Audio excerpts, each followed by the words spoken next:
ओम साईं राम प्रिय साईं प्रेमी मित्रों, एक बार फिर से स्वागत है आपका आज के इस वीडियो में।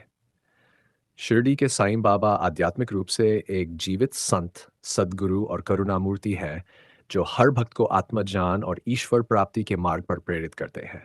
उनका जीवन चमत्कारों से भरा हुआ है, परंतु वे हमेशा कहते थे कि चमत्कार उनके हाथ में नहीं, बल्कि ईश्वर की कृपा है। उनका उद्देश्य केवल भक्तों को सत्य और ईश्वर की ओर मोड़ना था। प्रियात्मन, मेरे जीवन में भी बाबा के कई चमत्कारी अनुभव हुए हैं। आज मैं उनमें से एक चमत्कारी घटना आपको सुनाऊंगा। बचपन से ही, लगभग उम्र के 7 वर्ष की आयु से ही, मेरे मन में साईं बाबा के प्रति गहरा आकर्षण था। लेकिन जब मैं 26 वर्ष की आयु में मुंबई आया, तो शिरडी से लगभग 275 किलोमीटर दूर मुंबई के समीप ठाणे शहर में रहने लगा। कुछ 2 वर्ष बाद अचानक एक रात लगभग 10 बजे गली में आवाज आई, चलो साईं बाबा का बुलावा आया है, जो जाना चाहे आ जाए। दरअसल हमारे गांव के कुछ लोग शिरडी जा रहे थे और उनकी गाड़ी में कुछ सीटें खाली थीं। मेरी पत्नी ने पूछा, चलना है क्या?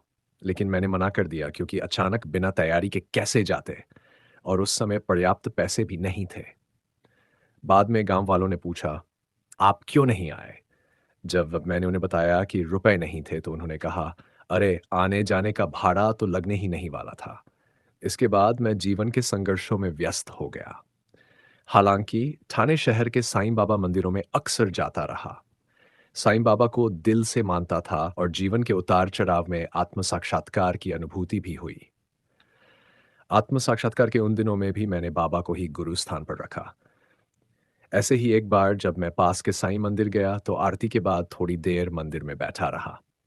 अचानक मेरे दिल में विचार आया, 20 वर्ष हो गए मुझे मुंबई आए हुए, और अभी तक मैं शिरडी क्यों नहीं जा पाया।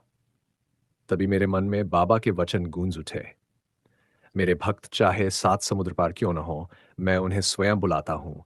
मैं अपने भक्तों को बुलावा भेजता हूँ, और वे बड़े बदनसीब होते हैं जो बुलावा भेजने पर भी शिरडी नहीं आते। अब मेरे मन में वह पुराना वाकया याद आ गया कि बाबा ने 20 वर्ष पहले ही बुलावा भेजा था, पर मैं नहीं जा पाया था। मन ग्लानि और पश्चाताप से भर गया। उदास मन लिए मैं घर लौटा। हाथ पांव धोकर जैसे ही बैठा, उसी क्षण मेरे एक मित्र का फोन आया। चलो, बुलावा आया है।